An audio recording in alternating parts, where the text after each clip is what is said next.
Jaya Ramarava Kunja Bihari Jaya Ramarava Kunja Bihari Gopi Jana Baba Girivardhari Jaya Gopi Jana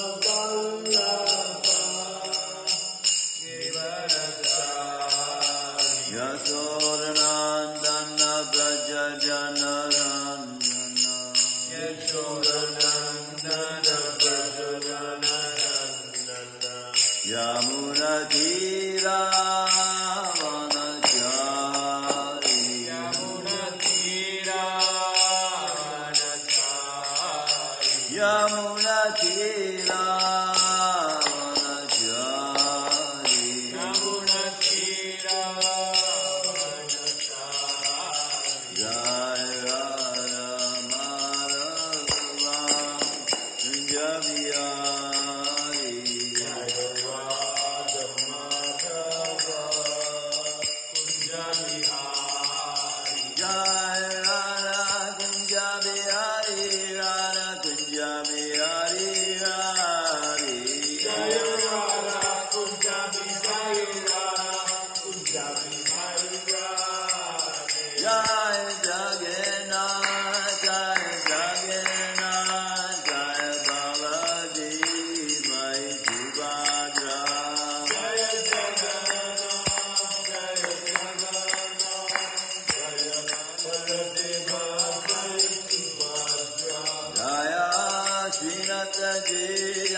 Shishimar Divine Grace, Founder of Iskana Bhai, Charanaravinda Bhakti Vedanta Swami Srila Prabhupada Ki, Grantaraj Shrimadbhagavatam Ki, Their Most Merciful Lordship Shri Kunja Bihari Ki, Shri Jagannath Shri Maladev Mahisabhadra Ki, Shri Nataji Shri Malagopal Ki, Shri Gonitai Ki, Nitai Go Prem. All glories to the assembled. All glories to the assembled. All glories to the assembled. All glories to the Lord, Spirit of Shishi Guru and Shigo. Om Namo Bhagavate Vasudevaya. Om Namo Bhagavate Vasudevaya. Om Namo Bhagavate Vasudevaya. Om Namo Bhagavate Vasudevaya. Om Namo Bhagavate Vasudevaya. Om Namo Bhagavate Vasudevaya. Narayanam Namaskritya. Narayanam Namaskritya. Naram Chaiva Narottamam. Naram Chaiva Narottamam. Devam Saraswatim Vyasam. Devim Saraswati Vyasam. Tato Jayamudiraya. Tato Jayamudiraya. Nasta Prayashu Bhadreshu. Nasta Prayashu Bhadreshu. Nityam Bhagavata Sevaya. Nityam Bhagavata Sevaya. Bhagavati Uttama Shloke. Bhagavati Uttama Shloke. Bhaktir Bhagavati Naishtaki. Bhaktir Bhagavati Naishtaki. Shrimadbhagavatam, Canto 1, Chapter 8, Text 6. Yes. Yajayat Vasvamedais. Yet Swamedas Tam. Tam Yajayat Vasvamedais Tam. Yajayitva Swamedas Tam Tribir. Tribir Uttama. Uttama Kalpakai. Kalpakai Tribir Uttama Kalpakai. Tribir Uttama Kalpakai Tad. Tat Yasa. Yasha Pavanam. Pavanam Dikshu. Dikshu Tad Yasya Pavanam Dikshu. Tad Yasha Pavanam Dikshu Sata. Sata Manyo. Manyo Ivatano. Ivatanot Sata Manyo Ivatano. Sata Manyo Ivatanot Yajayat Vasvamedais-tam. Yajayitva Asvamedaya Yajayat Vasvamedais-tam. Yajayitva Asvamedastam Yajayat Vasvamedais-tam. Yajayitva Asvamedastam Tribirutama Kalpakai. Triviruttama Kalpakai Tribirutama Kalpakai. Triviruttama Kalpakai Tribirutama Kalpakai. Triviruttama Kalpakai Tadyasa Pavanam Dikshu. Tadyasa Pavanam Dikshu Tadyasa Pavanam Dikshu. Tadyasa Pavanam Dikshu Tadyasya Pavanam Dikshu. Tadyasa Pavanam Dikshu Satamanyo Rivatanot. Satamanyo Rivatanot Satamanyo Rivatanot. Satamanyo Rivatanot Satamanyo Rivatanot. Satamanyo Rivatanot Please chant. Yajayitva Asvamedastam Yajayat Vasvamedais-tam. Trivir Uttama Kalpakai Tribirutama Kalpakai. Tadyasha Pavanam Dikshu Tadyasya Pavanam Dikshu. Satamanyo Rivatanot Satamanyo Rivatanot. Yajayat Vasvamedais-tam. Tribirutama Kalpakai. Tadyasya Pavanam Dikshu. Satamanyo Rivatanot. Yajayat Yajayitva by performing by performing Ashvamedai, Ashvamedai yajna in which a horse is sacrificed. Yajna in which a horse is sacrificed. Tam, Tam him, King Yudhisthira. King Yudhishthira Tribi, Trivi three. Uttama, Uttama best. Best Kalpakai, Kalpakai supplied with proper ingredients and performed by able priests. supplied with proper ingredients and performed by able priests. Tat, Tat that. That Yasa, Yasha fame. Fame Pavanam, Pavanam virtuous. Dikshu, Dikshu all directions. all directions. Satamanyo, Satamanyo Indra, who performed 100 such sacrifices. Indra who performed 100 such sacrifices. Eva, Iva like. like Atanat, Atana spread. spread. Yajayat Vasya Medaistam, Tribirutama Kalpakai, Tadyasya Pavanam Dikshu, Satamanyo Rivatanat. Translation and purport by His Divine Grace of Acharnadavinda Bhaktivedanta Swami Srila Prabhupada. Lord Sri Krishna caused 3 well-performed Ashvamedha sacrifices, Ashvamedha yajnas, horse sacrifices, to be conducted by Maharaj Yudhisthira, and thus caused his virtuous fame to be glorified in all directions, like that of Indra, who had performed 100 such sacrifices. Please repeat. Lord Sri Krishna Lord Sri Krishna caused 3 well-performed caused 3 well-performed Ashvamedha yajnas, Ashvamedha yajnas, horse sacrifices, horse sacrifices, to be conducted by to be conducted by Maharaj Yudhisthira, Maharaj Yudhishthira, and thus caused his virtuous fame and caused virtuous fame to be glorified to be glorified in all directions, in all directions, like that of Indra, like that of Indra, who performed 100 such sacrifices. who had performed 100 such sacrifices. Lord Sri Krishna caused 3 well-performed Ashwamedha yajnas, or sacrifices, to be conducted by Maharaj Yudhisthira, and thus caused his virtuous fame to be glorified in all directions, like that of Indra, who had performed 100 such sacrifices. Purport by his divine grace, Abhay Charanaravinda Bhaktivedanta Swami Srila Prabhupada. This is something like the preface to the performances of Ashwamedha Yajna by Maharaj Yudhisthira. The comparison of Maharaj Yudhisthira to the King of Heaven is significant.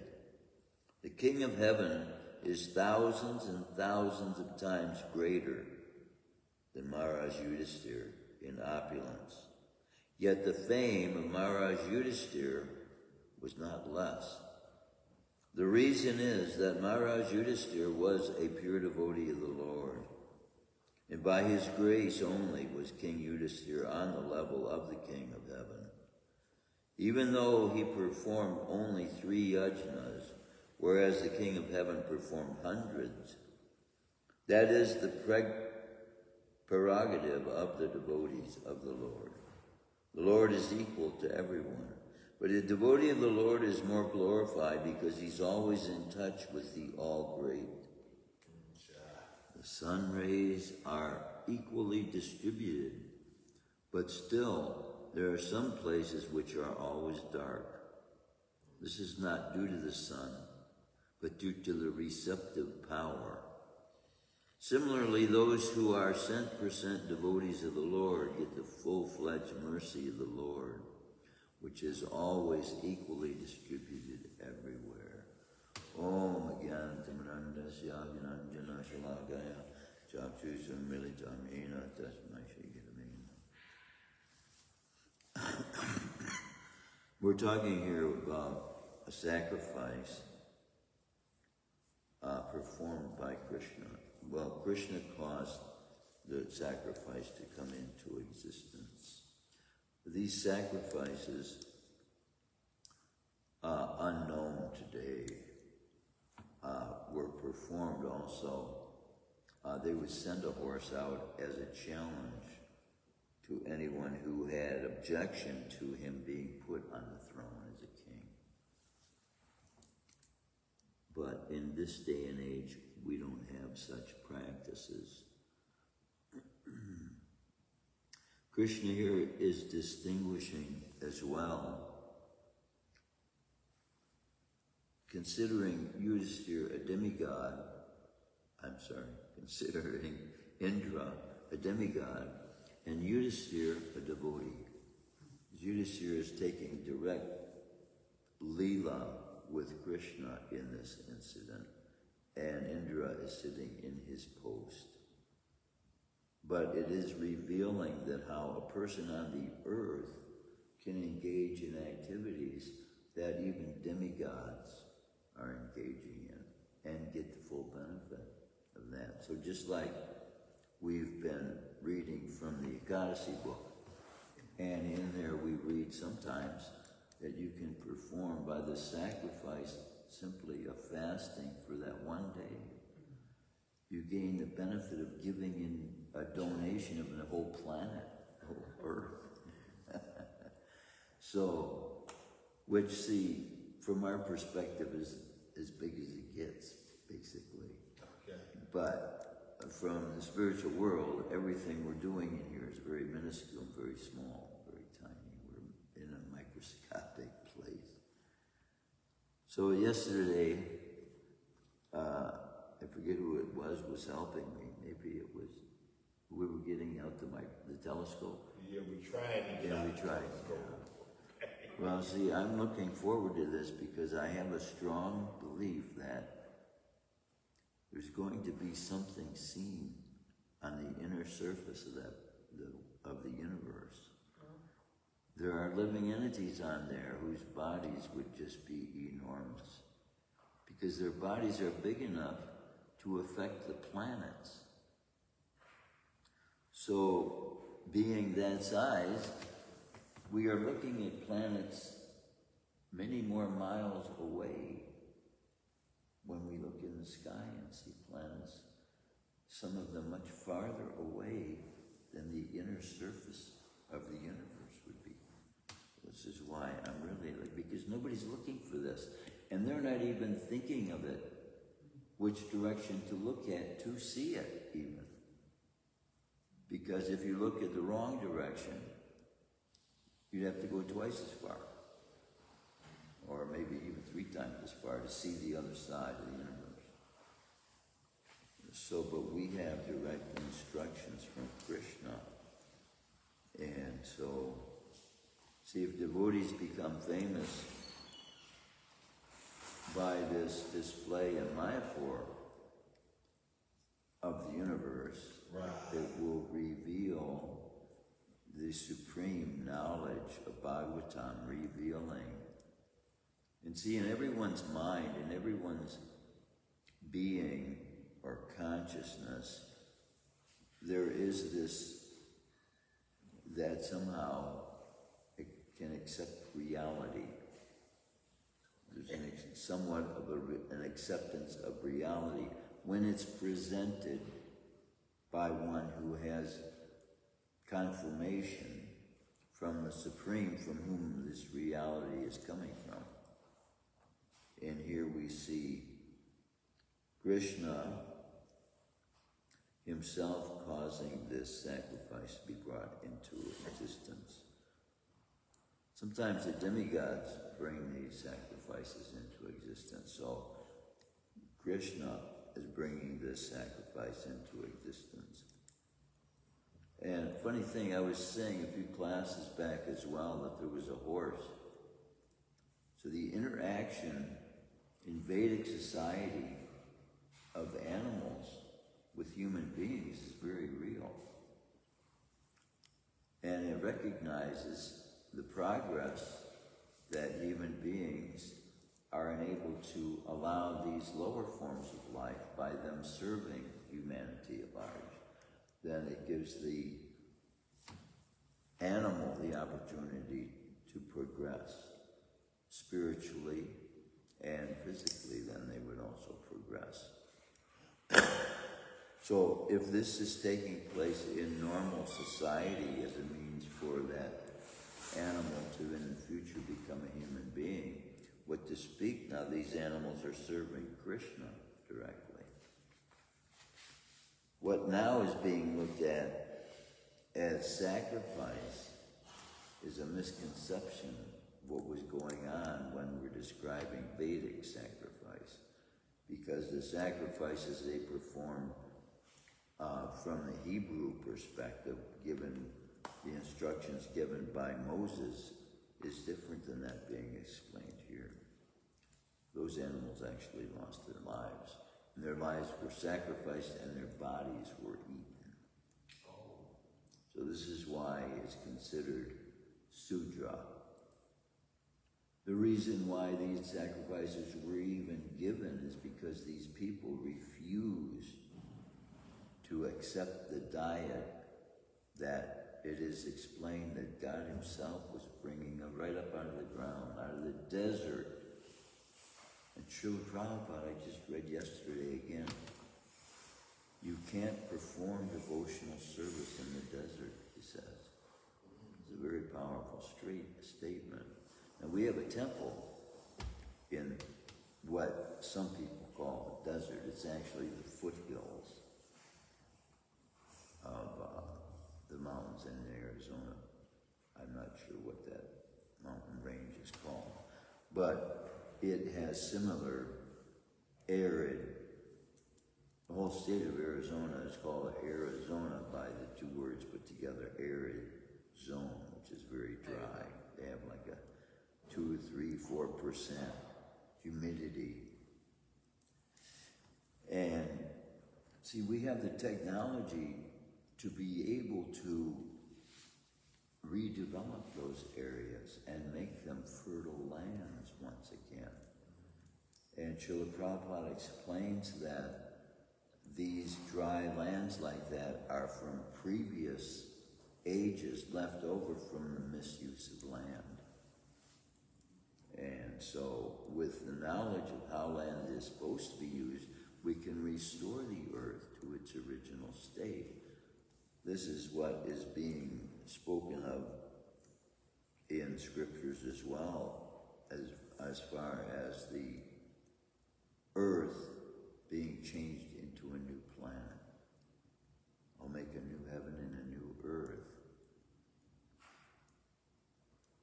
There's also descriptions being given about the communications of humankind. And sometimes humankind works together in such a way that God, knowing beforehand what the end result will bring, to protect the human beings engaged in that activity, he stops them altogether. And this pursuit of the control of other planets, we're going to places we don't belong in the universe, and it's not ours. We have the false ego to believe that everything in the universe is ours, to take control. But there are living entities who have had access to that for millions of years. Some of whom came and visited Krishna when he performed his pastimes on this planet. So we have descriptions. And we have Vimana Shastras, which are direct descriptions given of how to build these flying machines, that within them create an environment sufficient to sustain you within any other environment. Just amazing. But even with the word-for-word translations being given, because people are not qualified in this day and age to know the application, then we don't have the knowledge. This is where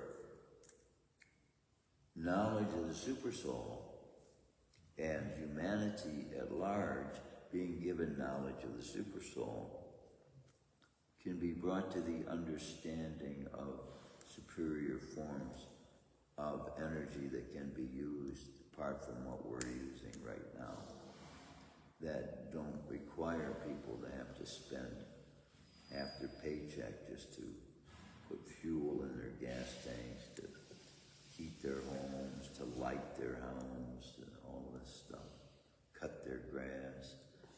This is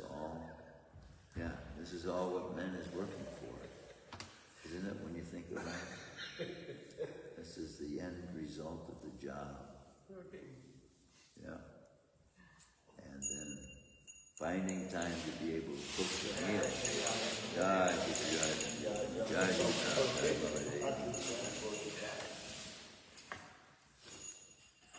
So the end result, the aim of the human being is to have a nice grass, nice looking house, nice children, nice car.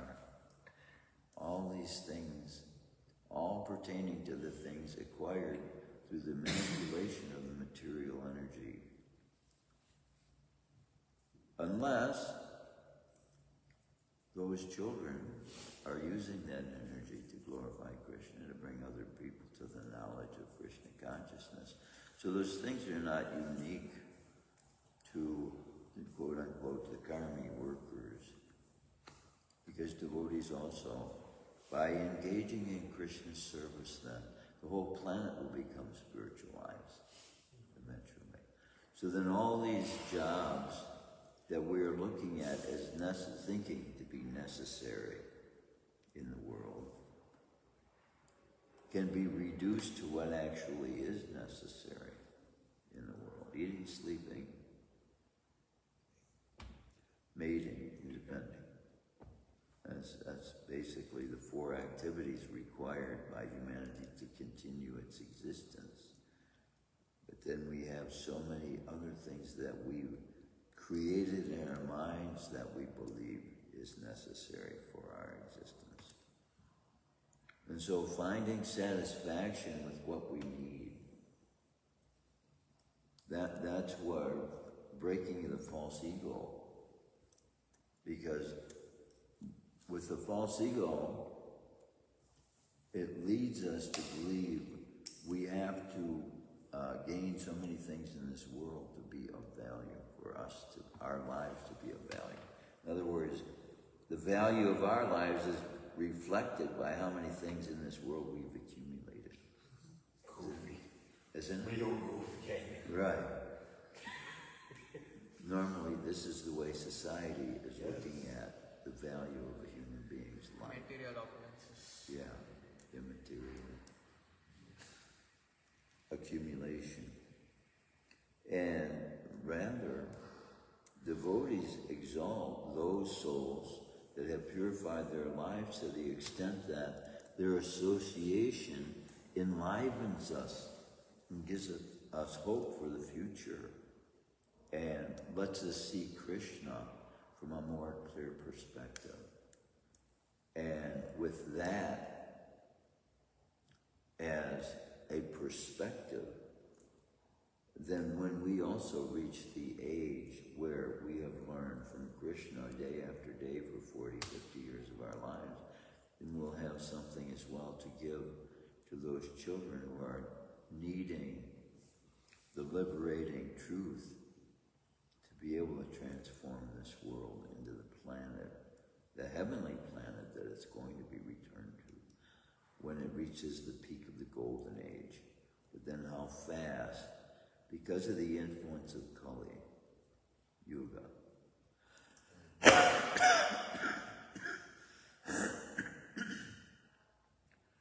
because we are ourselves living lives free from, just by keeping the four regulative principles, there's the tendency there for us to think of sinful activity as something above and beyond that people are engaging in.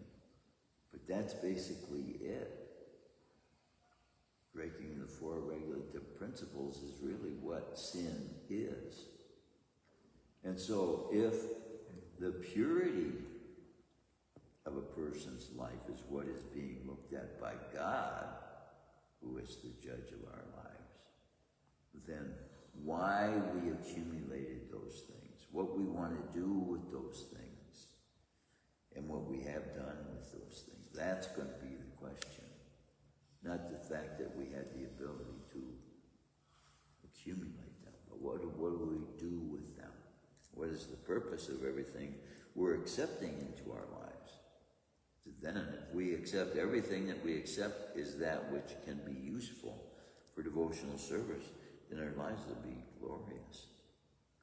Because after this, there is nothing to enter into except that eternal realm, Vaikuntha realm, where there is no birth, death, old age, and disease whatsoever. The only knowledge or acknowledgement of time is its absence. Okay. In the spiritual world, the only acknowledgement of time is its absence. So the saying that Krishna is time, he's portraying that effect in the material world as that power and that force that causes everything to be used up, so to speak. But in the spiritual world, that time factor takes on a different form. Just as the illusion we get put under takes on a different form. And so that form then becomes an eternal now. The eternal now. You can imagine what I'm trying to put into words. Now. The eternal now means, in your entire life, take every single bit of happiness and pleasure you've had in your whole life, in the whole 20, 30, 40, 50 years of your life, and compact it into one moment, right? Take all that happiness and put it all together in one moment. And the spiritual world is even greater than that. At every moment, That's what's happening with them. Their bodies are made of a substance we can only put into the English language described as bliss. Now, let's analyze this word bliss. All right?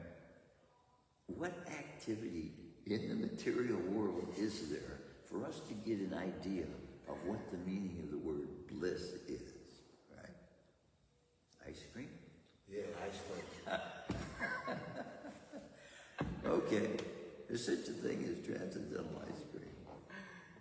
But the kind of bliss we're talking about in the eternal realm, can you imagine what it is being described by this simple word bliss? And that's a constant state of existence there. It's the makeup of the soul. It's the natural makeup, just like suffering is the natural makeup of us here, experiencing that on a regular basis. You don't bump your toe on something, you bump your head on something, or scratch your finger, or whatever. But there's all this interaction with even the environment there. The environment is made of the same substance of bliss, ecstasy. We can only imagine. Our minds can only imagine. We have no way of knowing, really. Through the physical means we have now of coming in contact with energy, these physical bodies don't have contact with that energy. The soul is the only one that has. The means we have is through the soul. And we will come in contact with that soul energy of bliss as we chant. Hare Krishna, Hare Krishna, Krishna Krishna, Hare Hare, Hare Rama, Hare Rama, Rama Rama, Hare Hare. As Krishna is making it that easy for us, it almost sounds too easy, doesn't it? Just by singing, you can know God. Just by singing, you can please God. You can make God happy by your own singing. Is that false ego or what? No. It's the instructions of Krishna. That's the true ego. Yeah, that's the true ego. That's the ego of Krishna. Sing my name and be happy.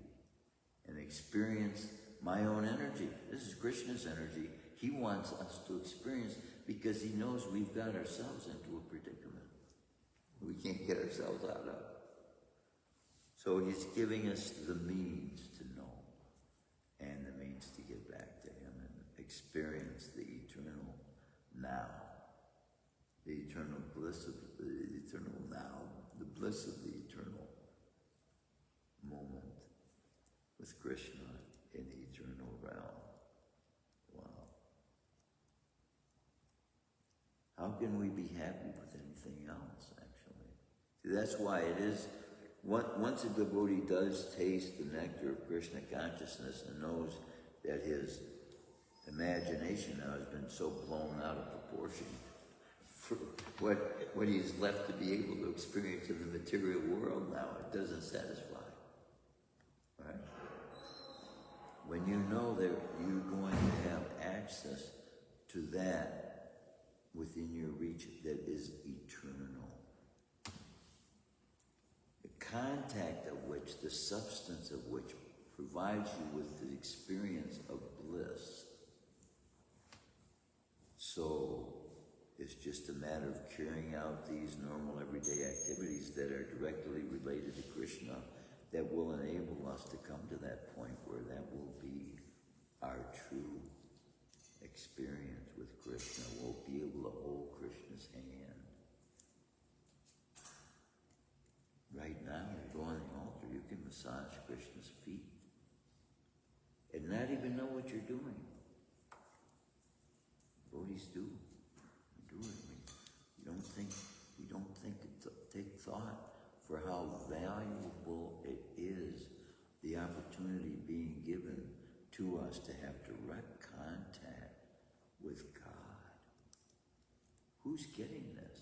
Who's offering this? What spiritual path even is giving you the ability to see with your own eyes what God is saying is a manifestation of the way he looks, his appearance? the features of his face. And then what to speak? He wants to perfect our senses so that with these senses that we're using for pleasure with the material energy, we can experience the true bliss of the spiritual energy. That's what Krishna wants for us to have. That's what this process is for. And that will drive us, that knowing what it is what will drive us to continue on this path, seeking for the perfection of Krishna consciousness and love for Krishna. And that will keep us. It's too bad the leaders don't have the same perspective, because children should be given this perspective from childhood, very early ages, to be able to have that vision for the future of what they want the world to be like. Because basically, the world is being formed by human beings, in a sense. The activities they're all engaged in part, is adding to the complete totality of the activities that are being engaged in with the material energy. So we don't want to contribute to any part of that material energy whatsoever. And this is what Krishna is giving us the ability to do, become completely free. We could sit here all day long and just sing songs to Krishna. Don't go to hell for that. Leave your responsibilities behind. Just sing to Krishna. You think he's going to hold that against you? I don't know. I don't think so. But if that's our desire, then Krishna will make the door for that to happen in a way that everybody can respect that you made that choice. Indra Prabhu in India, he's left his body now. But he would, every morning, that's what he did, 24 hours a day, Indra. In Vrindavan, he was chanting. And if he wanted to chant in his kirtan in Vrindavan, he had to wash pots for 6 months it was, or 6 weeks or so, something like that. And he was just so sincere, so that's all he did. Sat they have a stage there in Vrindavan. Sat on the stage with the harmonium and sang to Krishna all day long. So I used to do that myself when I first came back. And there's nothing stopping anyone who's here from any time of the day you want. Kirtan is ready to be heard, ready to be sung, ready to be experienced. We need to have a 24-hour kirtan. We need to have 24-hour kirtan all the time. That's true. And you know what? Actually, with this Narayana Kavacha, in the future, I suspect devotees may take up the cause of every temple conducting 24 hours. There being some form of kirtan going on for 24 hours. But see, even if not, because there are so many temples now throughout the world, in every time zone, there's a temple. So chanting Mangal Arti is going on every hour throughout the world. Japa time, every hour, every 2 hours, you know. So there's japa time somewhere, everywhere. Somewhere, all the time. There is japa time somewhere, all the time. Yeah, right. There's prasadam time somewhere, all the time. Yeah. So all these glorious activities devotees are engaging in, and every time another devotee comes, it's another soul that will not take part in karmic activity, that will be free from the effects of all the animals that would thereafter be responsible for killing. Now, because they're turning to Krishna consciousness, all those lives, just think about it, can be lived out to their fullest extent. we don't see it in that light because we just think of another person, getting off the chain, but that's that one more life that doesn't require the killing of another human, another potential human. So we don't see when the karmi is eating his meal, we don't see that as an animal sacrifice, right? But it is. Something died for them to be able to eat every meal. And it's usually more than one thing dying. If you look at every grain of rice containing the soul, they might think, well, I just ate one fish, right? But every pea pod, it's actually, in effect, being vegetarian puts you in a place to be taking in more souls. Because some people, if they eat meat, I knew people that's all they ate, basically. So you could kill a buffalo and the meat could last you for a whole year. That's what many Indian families used to do. And they learned how to slice it so thin flies wouldn't even land on it, and they would hang it to dry in the sun. And they would keep that for a whole year. It could be kept. So we do the same thing with milk. See, they're both made of the same substances. So to satisfy the requests, can't say the needs, but those who are constantly taking in the body of the cow in its dead state can be satisfied by giving cow's body to them in its living state. Milk, cheese, curd, all these yogurt, all these wonderful ice cream. Ice cream. Bliss.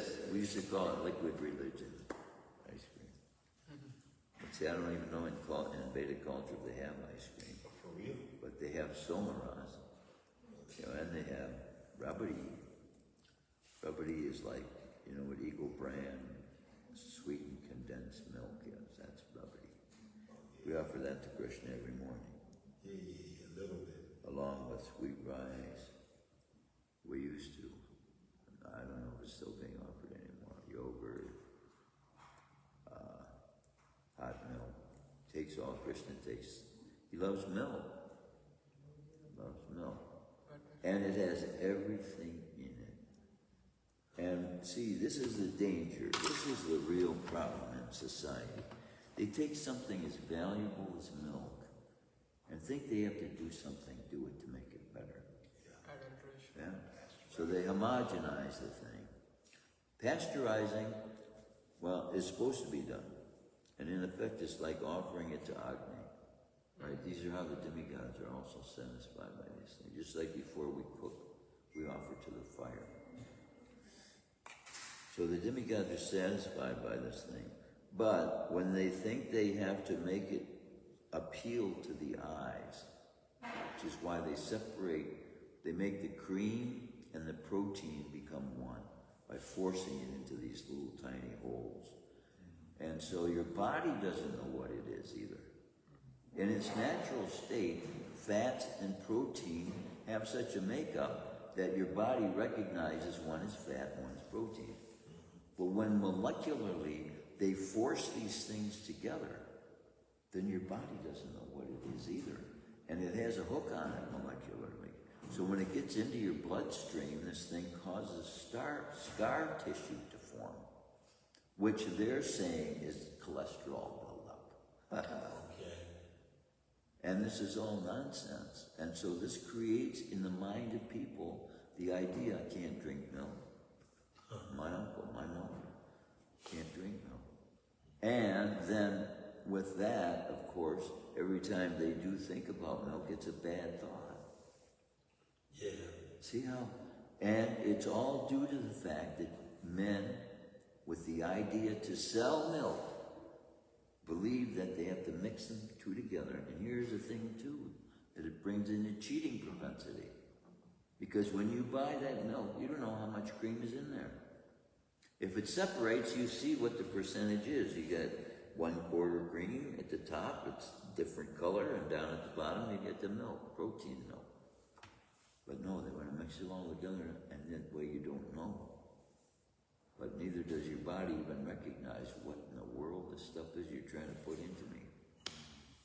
And so, milk, which should be looked at as the most valuable protein, perfect protein-fat balance, is being given a bad name. Simply by the love for money, love of money. Wow. Isn't it sad? How many lives, think about how many millions of lives has their health affected with their inability now to ingest the most perfect food there is to restore in the body everything, every organ. And they will contaminate that to the extent that some people will never get the benefit of that as they're growing up because they've developed an allergic to the way that they're manipulating it. Not to the milk, but to what they've done to the milk. Man's contaminating consciousness is what is affecting everything that's in the mode of goodness. Cow, born in the mode of goodness, made to look like an ignorant animal that should be slaughtered. This crazy mentality.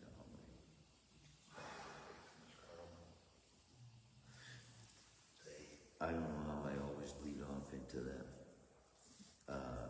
thought pattern, but it is prominent in society, a big effect of the karmic reactions. All that society is getting is from the slaughter of the cow. This is the worst act they're engaging in. How we can deter them from that. This is why I've been requesting for the Sunday feast to be more leaning towards curd, milk products, sweet rice, because these are the things that are made from the cow's blood. But tasting the purity of it, then people come to want to replace what they are having with the killing of the cow. Cow can't give milk if it's dead. Any comments, any questions, any realization? Prabhu, I have one question regarding Ashwamedha Yajna. Ashwamedha Yajna. Ashwamedha Yajna.